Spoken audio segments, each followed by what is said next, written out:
Eh, saya rasa setiap orang tua, ya, setiap orang tua itu pasti kan punya keinginan-keinginan yang baik, ya. Nah, punya keinginan yang baik. Dan harus kita hargai keinginan itu, gitu. Karena nggak ingin kemudian apa namanya anak-anaknya itu sengsara, kan begitu ya. Nah, nah hanya kemudian memang kadang-kadang frame-nya itu yang berbeda, ya, frame-nya yang berbeda. Kayak misalnya frame tentang kesuksesan itu kan kadang-kadang beda ya antara orang tua dengan anak. Ya, kemudian frame tentang kesetaraan ya, kufu ya. Nah, kalau saat kita S2 berarti calonnya harus S2 misalnya seperti itu ya. Kalau kita ini dari Sunda berarti harus dapatnya orang Sunda. Nah, yang kayak gini ini kan kadang-kadang yang berbeda ya antara kita dengan orang tua. Nah, maka kemudian ya memang harus dijelaskan, harus dipahamkan. Nah, kapan memahamkannya itu dari sekarang gitu ya. Nah, dari sekarang. Jadi memang adik-adik ya yang mungkin belum ketemu jodohnya ya, yang belum ketemu jodohnya itu dari sekarang sudah mulai memberikan pemahaman-pemahaman kepada orang tua yang memang frame-nya itu beda ya. Mungkin kita sudah belajar, kita sudah ngaji ya, sementara orang tua kan belum ya. Nah, sehingga punya frame tentang gambaran tentang kesuksesan yang beda, gambaran tentang prestasi yang beda.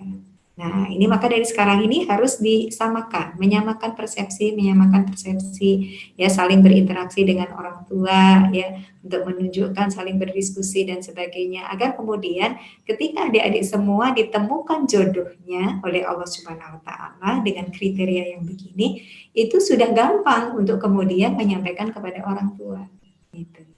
Nah, jadi meski belum ada jodoh nih, ya. Nah, meski belum ada jodoh, itu dari sekarang sudah mulai disondingkan kepada orang tua kita masing-masing bahwa kita ini punya keinginan seperti ini, ya, pengen punya jodoh yang seperti ini, gambaran kita berkeluarga itu seperti ini.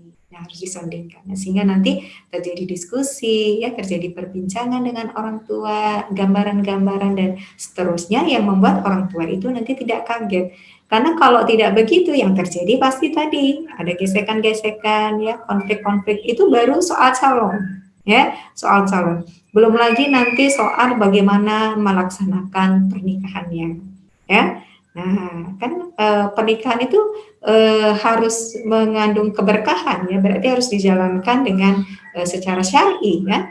Nah, itu kan nanti sudah ribut juga di situ ya, persiapan pernikahan ya, kemudian nanti keluarga apa yang harus kita bentuk itu kadang-kadang sudah terjadi apa namanya perbedaan-perbedaan dengan orang tua.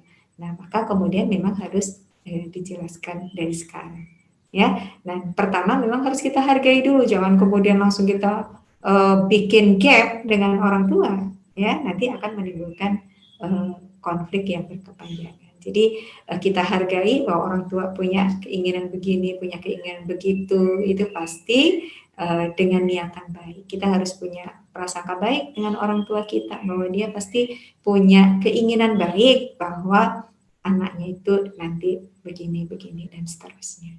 Nah, hanya saja kemudian kebaikan itu yang harus kita samakan, ya, samakan persepsinya, kita samakan seperti apa yang seharusnya diinginkan dan seterusnya.